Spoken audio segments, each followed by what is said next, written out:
भादव के चौथाया जोरिया ता दीना दुपहरिया हो बहिनी पलंगे पे बैठे महादेव ता गौरा जिया राज करई हो। बहिनी पलंगे पे बैठे महादेव ता गौरा जिया राज करई हो। भादव के चौथाया जोरिया ता दिन दुपहरिया हो बहिनी पलंगे पे बैठे महादेव ता गौरा जिया राज करई हो। बहिनी पलंगे पे बैठे महादेव ता गौरा जिया राज करई हो। शिवजी जाई के धागड़िन बोलावा ता गजानन जनम लई हो। शिवजी जाई के धागड़िन बोलावा ता लालन जनम लई हो। इतनी बचाना सुनाई शिवजी ता सुना है ना पावाई हो। बहिनी ठाड़ भाए धागड़िन दुआरा वाता धागड़िन क्या बोलावाई हो। बहिनी ठाड़ भाए धागड़िन दुआरा वाता धागड़िन के बोलावाई हो। मैया मोरी धाना दर्द से व्याकुलता दोहा का बोलावाई हो।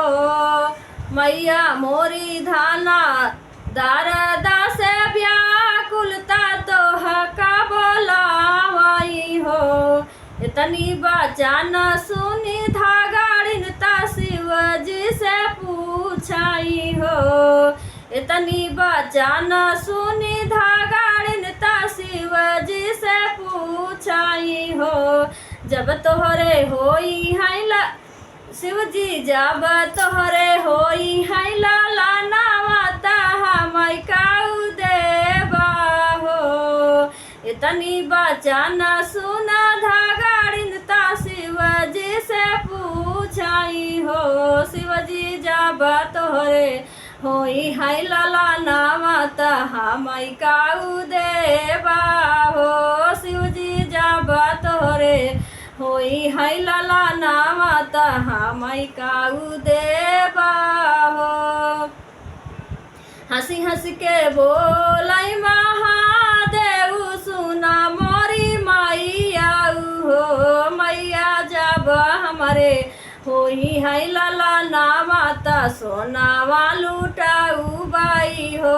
मैया जब हमारे होई है बिटिया वाता पियारी पहिराऊ बाई हो। मैया जब हमारे होई है बिटिया वाता पियारी पहिनाऊ बाई हो। आगे आगे चलाई शिवजी ता पीछावा से धागड़िनी हो। बहिनी जाना में है गौरी के लाला नावता कायला से धामावा में हो। बहिनी जाना में है गौरी के लाला नावता कायला से धामावा में हो। जन्मे है सुख करता दुख हरता विघ्न बिना सके हो। ललना घर घर प्रथम पूजा नावता घर घर सोहर हो। ललना घर घर प्रथम पूजा नावता घर घर सोहर हो। बहिनी जाना में है शिव के भावा नावता गौरी के लाला नावा हो। बहिनी जाना में है शिव के भवा नावता गौरी के लाला नावा हो। जोया है मांगल गावई ता गाय के सुनावई हो। सखिया सब दुख हारै विघ्न हारता ता सुख बरसावई हो।